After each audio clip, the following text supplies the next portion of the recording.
cœur et nos excuses de vous gâcher un bel après-midi d'été, mais il le fallait. On est ici au nom du COPIL. Le COPIL, c'est un collectif qui regroupe les médecins hospitaliers, les médecins libéraux, le personnel hospitalier par le biais de ses syndicats,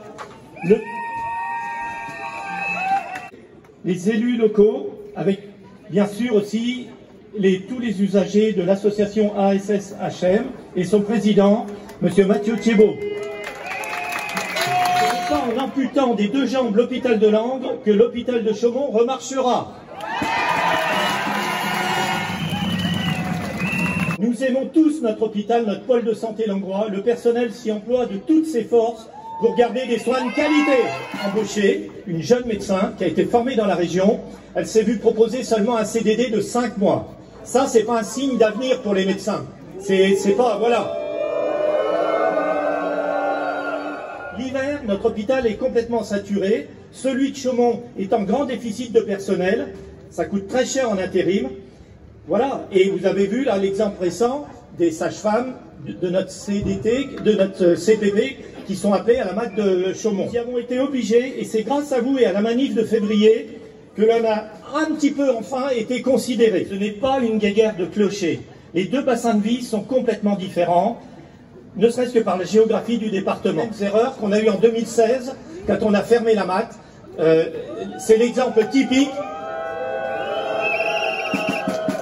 Ça n'a pas sauvé la MAT de Chaumont, et si vous voulez un petit peu le fond de ma pensée, pour moi, elle est en danger dans les 5 ans qui viennent. Voilà, vu les progrès, vu la démographie.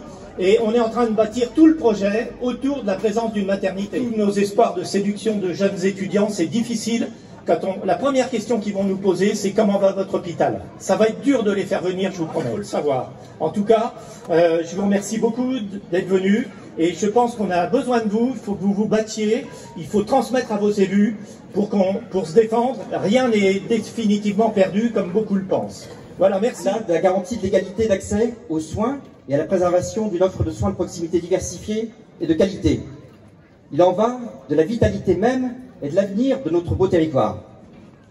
C'est pour tout cela que tous les professionnels de la santé que vous voyez se démènent, sans compter depuis 2 ans, en participant à tous les ateliers proposés par l'ARS. Et même si ces travaux étaient une vaste escroquerie intellectuelle, très orientée sur le tout Chaumont, nous pouvons à ce jour nous réjouir d'un début d'amorce de changement, de perception de la part de nos tutelles. Et c'est grâce à vous, une part d'attractivité d'un côté, et en pratique propose des contrats à durée déterminée, sous-valorisés, et sans aucune garantie lors des recrutements de soignants. Plus grave encore, quand il manque des soignants, et c'est le cas avec le départ de 7 infirmières en retraite récemment, seul un seul poste d'infirmier a été publié au recrutement. Nous demandons donc un changement radical de toutes ces décisions grotesques et nuisibles, permettant de donner enfin des signaux positifs immédiats aux soignants et à la population. Côté finances encore, le pôle de santé langrois a réussi, malgré le contexte actuel, à relever le challenge en maîtrisant ses déficits qui sont restés stables depuis 10 ans à hauteur d'environ 750 000 €. Et loin derrière les 12 millions d'euros par an d'un hôpital très proche. En effet, à chaque fermeture de service sur le site de Langres, comme c'était le cas, je répète, de la maternité, de la pédiatrie, de la cancérologie, non seulement ça a généré des déficits supplémentaires pour l'établissement, mais en plus, ça a majoré un taux de fuite d'environ 90% des patients. Soignants, merci.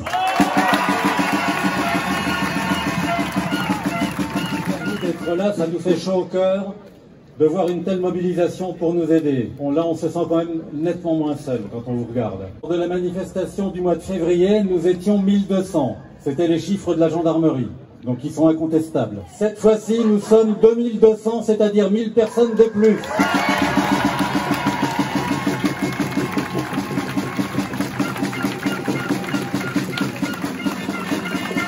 Je vais vous parler un petit peu de l'existant et en particulier de la chirurgie langroise, pour que vous sachiez ce que c'est et donc ce qu'on risque tous de faire. Elle fonctionne exactement comme un service public. Aucun praticien ne prend de dépassement d'honoraires, donc ça c'est quand même...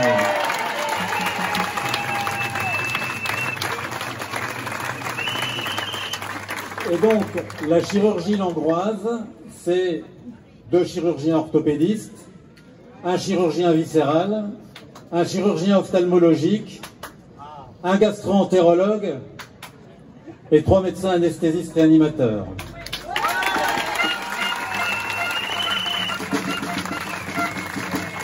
C'est une chirurgie qui fonctionne et qui fonctionne bien. Il y a plus de 4000 interventions par an à Langres, 15% d'interventions en urgence, ce qui fait environ 600, c'est-à-dire 2 par jour, un peu moins de 2 par jour en moyenne. Et que sont ces urgences? Il faut savoir que parmi ces urgences, il y a énormément de personnes âgées, énormément de fractures du col fémoral, dont vous savez que chez les personnes âgées, c'est quelque chose qui est de très mauvais pronostic, et c'est quelque chose que nous savons bien prendre en charge. S'il n'y a plus de chirurgie à Langres, que vont devenir ces personnes? Il va falloir les transporter dans des ambulances pour les emmener je ne sais où, à un endroit où on aura encore une chirurgie fonctionnelle. Est-ce que ce sera Chaumont? Est-ce que ce sera Dijon? Est-ce que ce sera Nancy, Besançon? En attendant, je pense que la fermeture de la chirurgie langroise sera une perte de chance pour nos plus âgés, pour nos aînés. Et ça, je pense que c'est inadmissible.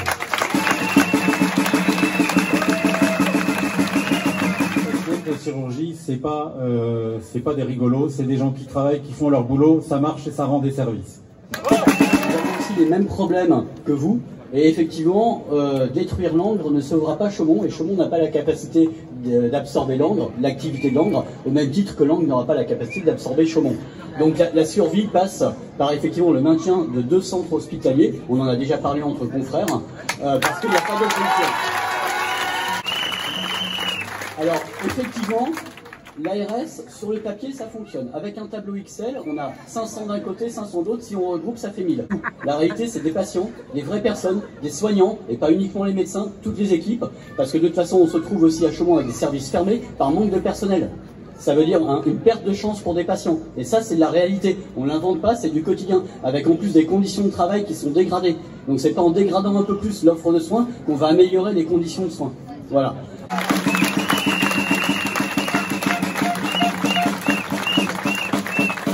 Tout à l'heure, une consoeur dira la lettre du président, le docteur Gilles Dupont, est tout à fait solidaire de l'action de Langres, parce qu'il s'agit de la survie de l'offre de soins pour le sud du département. Voilà. Je me permets de lire le texte qui nous a été envoyé par Marianne Sandouf, qui est médecin généraliste sur Bourbonne-les-Bains. On vient de parler de la situation de Chaumont, la situation de Bourbonne est aussi difficile actuellement.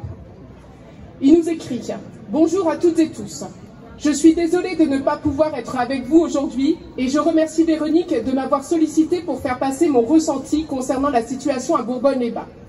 Pour ceux qui ne le savent pas, je suis installée comme médecin généraliste à Bourbonne-les-Bains depuis plus de 5 ans.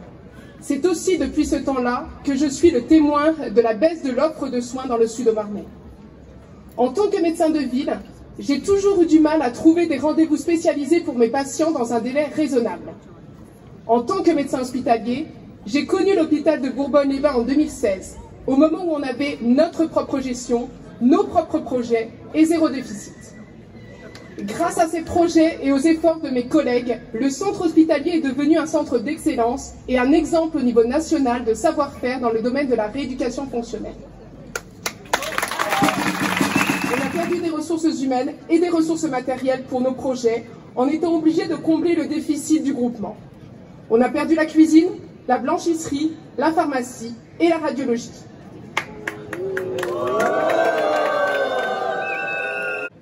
On se trouve aujourd'hui au sein du groupement hospitalier territorial 52-21 avec l'appui du CHU de Dijon. Mais on témoigne d'un manque de visibilité et d'une offre de soins qui ne correspond pas aux besoins de notre territoire. Il s'agit d'une population vieillissante qui a souvent plusieurs pathologies, comme vous le savez, qu'on n'arrive plus à gérer d'une manière satisfaisante par manque de ressources médicales. Le centre hospitalier de Bourbonne est en détresse en ce moment. On est obligé, pour faire tourner les services et pour la permanence des soins, de solliciter des médecins généralistes retraités et de faire appel à des intérimaires avec les répercussions délétères sur la qualité de la prise en charge de nos patients que vous connaissez. Un projet médical ne se construit pas en quelques mois. Il nous faut désormais des années pour qu'il soit validé. En ce qui me concerne, je me suis toujours battue pour le développement sur les 3 sites de consultation avancée spécialisée ambulatoire, pour la téléexpertise, extrêmement nécessaire dans certains domaines d'activité, et pour la nécessité d'un recrutement responsable et cohérent pour pérenniser les activités existantes. Bonjour à tous. Je vais vous lire une lettre de Gilles Dupont, donc le président de l'Ordre des médecins, dont je fais partie, ainsi que Christophe Brémard. Gilles Dupont ne pouvait pas être là aujourd'hui. Les membres du Conseil de l'Ordre sont inquiets depuis plusieurs mois et même depuis quelques années concernant l'offre de soins de l'ensemble de notre département. La situation est encore plus aiguë actuellement sur le centre et le sud Haute-Marne. S'il n'est pas dans le rôle du Conseil départemental de l'Ordre des médecins d'intervenir sur les différents choix, en revanche, ayant été alerté par les différents confrères tant hospitaliers, publics ou privés, que les médecins généralistes libéraux, notre Conseil se propose d'être facilitateur et force de proposition. Nous avons tous à l'esprit le bien collectif et le bien des patients dans le cadre de l'offre de santé du centre et du sud Haute-Marne qui est composée de plus de 100 000 habitants. Nous souhaiterions donc une situation apaisée afin d'œuvrer efficacement avec les services de l'État et d'apporter toute notre expertise médicale au service du bien commun. Nous avons initié une réunion avec les chirurgiens orthopédistes du centre et du sud Haute-Marne afin de réfléchir, entre autres possibilités, sur une solution de spécialisation des sites. Nous avons envoyé un courrier en ce sens à l'ARS, à la préfecture et aux directions des établissements publics et privés. Nous pensons que tout n'est pas gravé dans le marbre par les services de l'État et que nous pouvons largement être écoutés par ceux-ci. Si la parole de toute la population du centre et sud Haute-Marne, des élus locaux, des associations doit être écoutée et prise en compte, les professionnels de santé, et notamment les médecins, en apportant leur expertise de terrain, doivent être des interlocuteurs privilégiés et non pas méprisés. Sachez bien que nous sommes également très vigilants sur les conditions d'exercice de nos confrères et de tous les soignants.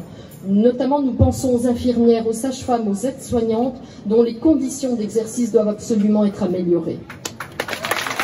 La pensée va évidemment surtout aux patients, aux futurs patients, à toute la population de ce territoire qui a le droit de revendiquer une médecine de proximité de qualité qui va à l'encontre d'une inégalité territoriale d'accès aux soins, ce qui n'est pas une fatalité. Merci à vous tous. Quand on est revenu de ces ateliers, on a tous dit « ça ne peut pas servir à construire un projet de santé ». Ce n'est pas possible. Je ne démissionnerai pas du conseil scientifique pour la réorganisation des soins en centre et sud Haute-Marne. Pourtant, la façon dont il est organisé inciterait à le faire.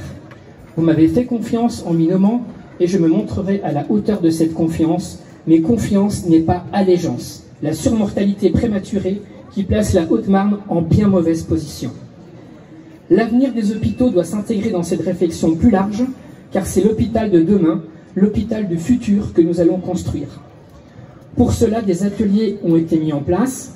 Ils rassemblent de très nombreux acteurs, hospitaliers comme libéraux. Pourtant, la déception et la démotivation gagnent, même les plus motivés. Pour ma part, je ne démissionnerai pas, et alors que temps inciterait à le faire. Car si ce conseil est scientifique, il doit reposer sur des faits et le dialogue. Or, je ne peux que faire le constat de sa conduite, elle est inefficace, voire au pire déloyale. La preuve, la méthode de travail. Le temps pour travailler et échanger nous est compté. Après une matinée de travail à Bourbonne-les-Bains, c'est à du tourisme thermal que l'on nous convie l'après-midi avec les visites des thermes mais aussi du casino. Sérieusement. Des soins de suite ne méritait-il pas plus de temps? La procédure. J'avais demandé des renseignements pour que la direction, mais aussi l'ARS, doivent être capables de me donner, pour la maternité, l'évolution des courbes des naissances des 10 dernières années à Chaumont et à Langres jusqu'à la fermeture. Mais qu'en est-il réellement? À ces demandes, assez précises et claires, aucun chiffre et aucune tarte ne m'a été donné. De même, j'avais demandé de disposer de renseignements provenant d'autres exemples de restructuration hospitalière, comme pour des territoires proches du nôtre en termes de densité de population et de taille de ville. Pour ces questions également, comme les précédentes, aucune réponse n'a été donnée. Un hôpital sans patients n'attire pas les médecins. Un hôpital sans médecins n'attire pas les patients. Ce n'est pas en investissant des millions d'euros dans des bâtiments que l'on crée un hôpital de qualité. Et à la lumière de la maternité, c'est probablement pas en sacrifiant les activités du CH Langres que l'on sauvera le CH de Chaumont, mais en les conjuguant. Soit les services qui animent cette réflexion ne sont pas en état de produire ces renseignements et il faut se poser la question de leurs compétences et de leur professionnalisme. Soit ils disposent de ces renseignements et ne souhaitent pas les communiquer, et c'est déloyal vis-à-vis de tous ceux qui se mobilisent pour ce projet. Le président de la République, il y a seulement quelques jours, lors d'un déplacement consacré à la santé à Cherbourg, a tenu les propos suivants. Sur la santé, il faut que les gens décident au plus près du terrain. Il faut plus de souplesse et c'est un changement de logique complet. Madame la sous-préfète, vous avez l'autorité pour organiser ce changement de logique complet voulu par le président de la République. Vous avez l'autorité que l'on nous fournisse les éléments indispensables à notre réflexion. Je sollicite votre autorité, votre clairvoyance pour nous aider dans ce travail. Notre conviction profonde, c'est que nous méritons d'être aussi bien soignés que les habitants des grands centres urbains. Rural, accepter une espérance de vie amoindrie de 5 ans. Eh bien cela, nous ne l'acceptons pas et nous ne l'accepterons jamais. Nous avons des atouts incontestables à défendre, comme la création du pôle de santé Langlois en 1997, d'une offre de chirurgie sans dépassement d'honoraires, mais aussi comme le dynamisme sans faille des médecins et paramédicaux, ainsi qu'une qualité de vie exceptionnelle que de nombreux Parisiens nous envient. La nécessité d'obtenir un pathotechnique moderne, accessible pour tous, garantissant les besoins de la population du pays Langres. Les moyens humains et financiers doivent être à la hauteur des enjeux des soins de demain. De transférer l'essentiel de l'activité du pôle de santé Langlois au profit de Chaumont est un non-sens. Cette gradation de soins présentée par l'ARS est tout simplement à l'heure. Une escroquerie dans le but de démanteler le pôle de santé Langlois. Nous, usagers de la santé, interpellant les décideurs politiques et l'Agence régionale de la santé qui ne pourront pas dire qu'ils ne savaient pas et seront alors responsables, car si une telle volonté venait à se poursuivre, les pertes de chance conduiront de façon inévitablement à des morts. C'est pourquoi nous demandons immédiatement une remise à plat des concertations en cours, ainsi qu'une totale transparence financière par site. Pour Chaumont, Langres et Bourbon-les-Bains, avec la mise en place d'une comptabilité analytique sincère sous l'égide de l'inspection générale des affaires sanitaires. C'est grâce à vous toutes et tous que nous pourrons défendre cette offre de soins de qualité. Restons tous unis pour défendre l'intérêt commun. Merci à vous toutes et tous pour votre présence qui nous fait chaud au cœur et nous motive dans notre action. Je leur fasse un gros applaudissement, ce sont nos professionnels de santé.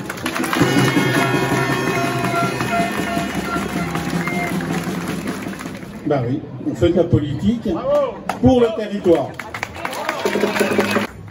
En ce qui concerne les chiffres que l'on demande depuis un petit moment à l'ARS sur le déficit des différents hôpitaux, je crains qu'on ne les ait jamais.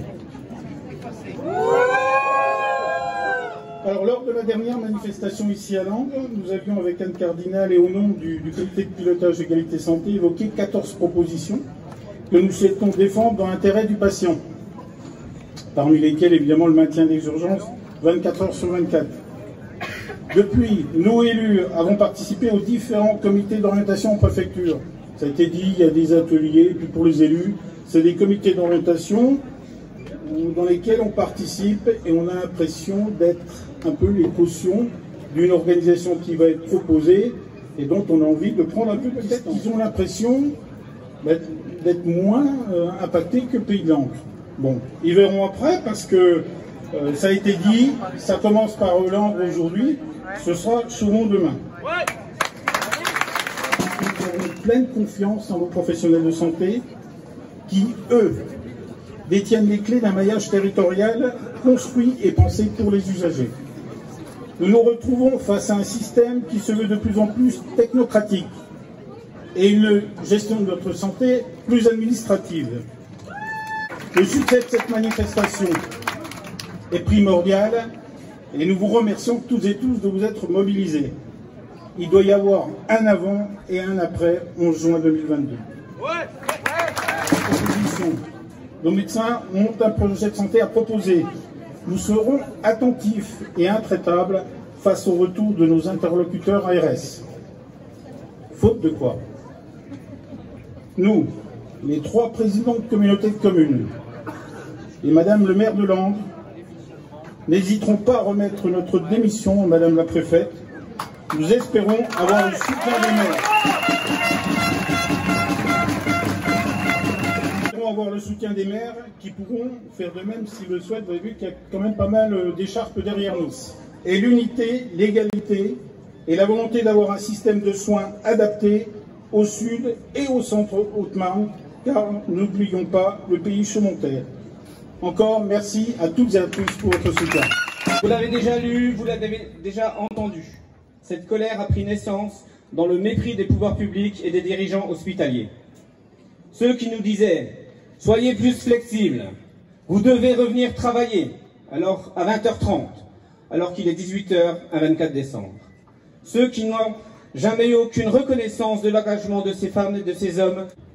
Donner quand on est soignant a un sens. Donner du temps, une écoute, une attention particulière aux patients et à leurs familles.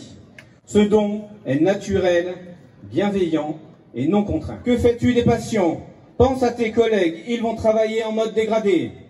Ta vie privée n'est pas importante. Puis les pouvoirs publics s'étonnent d'une pénurie de soignants. Soit ils sont en dehors de la réalité, soit ils le font exprès. Dans les salaires et la formation. Et encore, pas nos collègues du privé.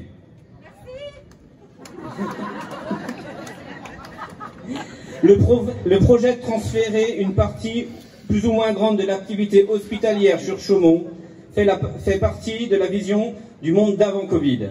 Alors, si nos élites ont vraiment compris, le maintien de toutes les activités est le seul bon projet pour la population et les personnels. Positif. Nos autorités nous disent former à tour de bras de futurs médecins, de futures infirmières, de futures aides-soignantes. Si c'est vrai, alors pas de problème. Les 3 hôpitaux, Langres, Chaumont et Bourbonne, les 2 cliniques de Chaumont et de Langres, pourront fonctionner normalement lorsque les projets immobiliers verront le jour. Ce qui permettra aux médecins de ville de pouvoir être plus nombreux. Comme vous le savez, la direction et l'ARS ne veulent pas nous écouter. L'atelier mis en place par l'ARS devait être un lieu d'échange. Or, il n'en est rien. Les chiffres présentés ne sont pas crédibles, ils ne sont même pas vérifiés. Aujourd'hui et avant la fin des ateliers, nous constatons déjà une volonté de récupération de l'activité des 2 établissements de Langres et Bourbonne au profit de Chaumont. Bien que nous ne soyons pas en fusion, la direction commune fait pression sur des agents langrois, notamment nos sages-femmes, pour qu'elles aillent travailler à Chaumont au détriment de l'offre de notre CPP. Le manque de soignants, certes, est un problème national, mais pourquoi, sur le site de Langres, la direction ne propose que des CDD sur des postes vacants? La dégradation demandée ne peut pas être acceptée. L'offre de soins a déjà subi beaucoup de dégradations sur le sud Haute-Marne. Plus d'activité de chimio, plus d'accouchements à la suite de la fermeture de la maternité ordonnée par l'ARS. Plusieurs activités chirurgicales cancéreuses ont dû être arrêtées. Toutes ces activités perdues, faut-il le rappeler, ne sont pas allées à Chaumont. Pourquoi continuer à commettre la même erreur? Et que dire des promesses non tenues par l'ARS, notamment le court séjour gériatrique? Alors maintenant, comment croire à ces nouvelles promesses? Et selon eux, maintenant, il faudrait supprimer complètement l'activité chirurgicale, supprimer les services de médecine, supprimer l'accès aux urgences la nuit. Cela correspond à une mise à mort de l'offre de soins. C'est inacceptable. Qui peut tolérer un tel scénario? La présence à la dernière manifestation a permis de retarder le déménagement prévu du laboratoire. Merci. Les médecins veulent proposer un vrai projet médical qui pérenniserait l'offre de soins du Sud Haute-Marne. L'ARS va devoir écouter et en tenir compte. La santé n'est pas négociable. L'accès pour tous aux soins est un devoir de l'État. Nous sommes décidés à nous battre et nous savons que l'on peut compter sur votre soutien. Merci.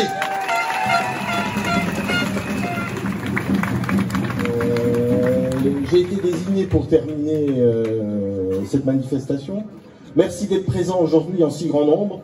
On m'a chargé de la partie polémique. Je vais essayer de faire ça bien, plutôt sur style comique. c'est moi Laurel, c'est toi Harry, c'est moi le gros et toi le petit, c'est toi Laurel, c'est moi Harry, et nous sommes de bons amis. Et voici une conversation qui pourrait avoir lieu. Ouais, Stanley, pourquoi t'es parti? Oh, je n'ai plus d'argent pour acheter les produits pour laver le sol, et j'ai peur de me faire disputer. Oh, mais j'ai déjà donné beaucoup d'argent, comment l'as-tu dépensé? Oh my god, je ne m'en rappelle plus. Mais l'hôpital de Londres, et tu pourras payer tous tes intérimaires. Oh, jolie idée, je vais commencer par tous les dégoûter, et après ils partiront tous, et sans indemnité de licenciement. Directeur d'hôpital qui cherche des médecins partout, pendant que toi tu les vires.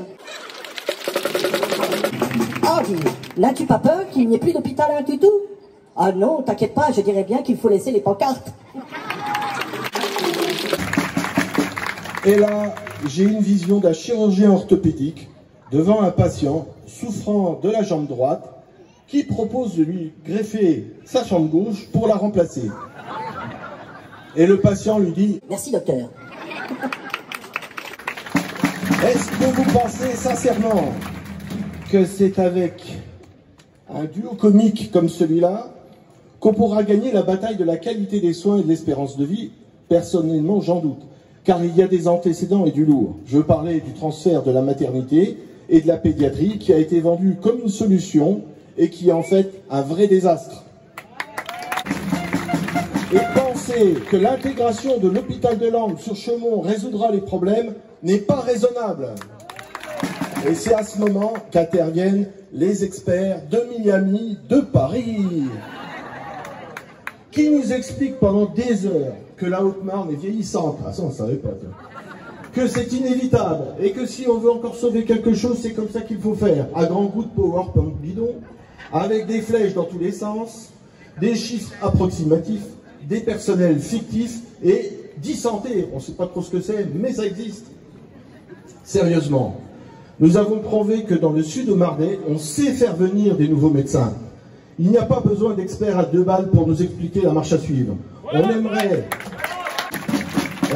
simplement qu'une fois qu'ils achètent une maison, qu'ils commencent à se projeter, qu'on ne nous les mette pas dehors avec le sourire aux lèvres. En fait, ce copie l'égalité santé, réunis ici, ce sont les vrais experts de la santé dans le Sud 52, et ils sont ici, aujourd'hui, réunis et unis autour de l'amour de leur métier et du territoire, pour répéter haut et fort que ce qui nous est proposé, ce n'est ni plus ni moins qu'une carabistouille.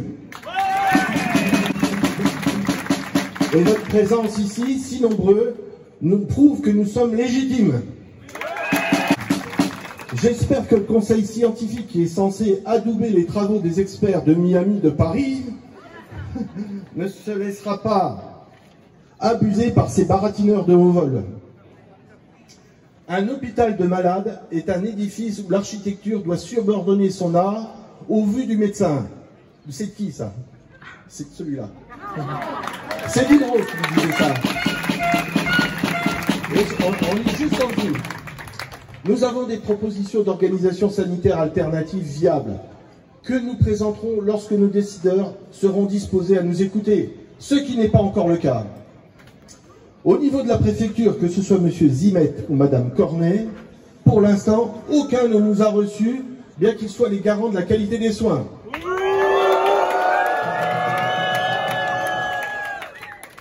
Nous leur demandons, devant témoins, une entrevue rapide.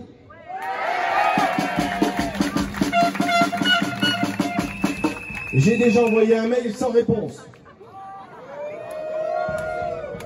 Quand pourrons-nous enfin analyser un embryon de comptabilité fiable, promise, mais reportée à chaque fois?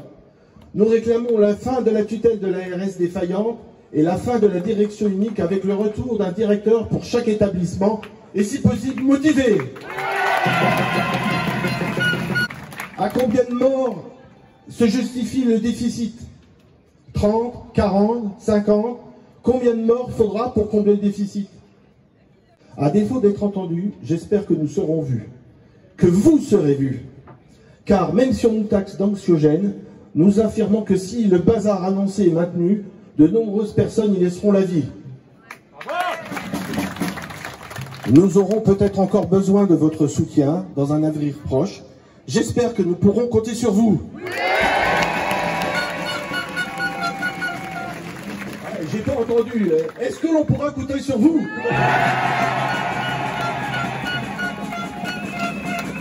C'est vraiment... On a peur quand même. On a peur pour vous, on a peur pour nous. C'est pas une bonne nouvelle pour le territoire.